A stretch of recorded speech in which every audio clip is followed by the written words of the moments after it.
कोई ऐसी दवाई दो जिससे मेरी आवाज मीठी हो जाए, वरना मैं तुम्हें खा जाऊंगा। दवाई वाला डर गया, लेकिन उसके पास आवाज को मीठी बनाने की कोई दवाई नहीं थी। उसने भेड़िए को बहकाने के लिए उसे बहुत सी खड़िया मिट्टी खाने को दे दी। भेड़िए को देर हो रही थी, इसलिए वह जल्दी जल्दी खड़िया खाकर दौड़ता हुआ फिर से बकरी के घर पर जा पहुंचा। खड़िया खाने से उसकी आवाज कुछ साफ हो गई थी। उसने दरवाजा खटखटाया और कहा, खोलो बच्चों, खोलो, मैं आ गई। मैं तुम्हारे लिए बहुत अच्छी अच्छी चीजें और कपड़े लाई हूँ। यह कहकर वह दो पंजे दरवाजे पर टिकाकर खड़ा हो गया और सुराख में से देखने लगा कि देखें बच्चे क्या करते हैं। बकरी के बच्चे बहुत डरे हुए थे। उन्होंने जब दरवाजे पर आवाज सुनी तो वे भी चुपचाप सुराख में से झांकने लगे।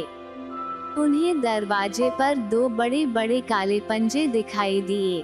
वे लोग चिल्लाए, अरे यह तो वही भेड़िया है, भेड़िया देखो, इसके काले काले पंजे दिखाई दे रहे हैं। बड़े मेमने ने अंदर से चिल्लाकर कहा, भाग जा भेड़िए, भाग जा, दरवाजा नहीं खुलेगा। यह सुनकर भेड़िया फिर अपना सा मुंह लेकर वहां से लौट आया।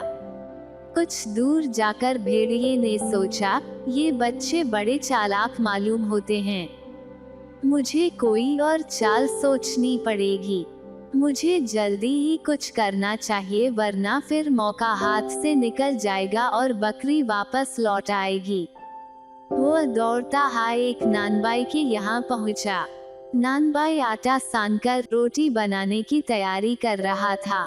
भेड़िए ने कहा, भैया, मेरे पंजे जल गए हैं, मुझे थोड़ा आटा दे दो। नानबाई ने उसको आटा दे दिया। इस आटे को उसने अच्छी तरह से अपने पंजों पर मल लिया। आटे में सनने के कारण अब उसके पंजे सफेद से हो गए थे। वो फिर से दौड़ता हुआ बकरी के घर जा पहुंचा और दरवाजा खटखटाया। बकरी के बच्चे ने इस बार जब सुराख से देखा तो उन्हें भेड़िए के काले पंजे नहीं दिखाई दिए। भेड़िया इस बार चालाकी करके सुराख के सामने आटे में सने हुए पंजे रखे हुए था। बकरी के बच्चों ने समझा कि इस बार सचमुच माँ आ गई और उन्होंने तुरंत दरवाजा खोल दिया।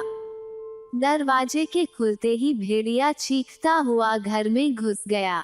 बच्चे डरकर इधर उधर भागे, लेकिन भेड़िए ने दौड़ दौड़कर एक एक को पकड़ा और सीधे अपने गले के नीचे उतार लिया। एक एक करके वह 6 बच्चों को निगल गया, लेकिन 7वां और सबसे छोटा बच्चा जान बचाकर एक डिब्बे में छिप गया। भेड़िए ने उसकी ओर कोई ध्यान नहीं दिया। अब उसका पेट भर गया था। इसके अलावा वो इधर उधर की भाग दौड़ से बहुत थक भी गया था।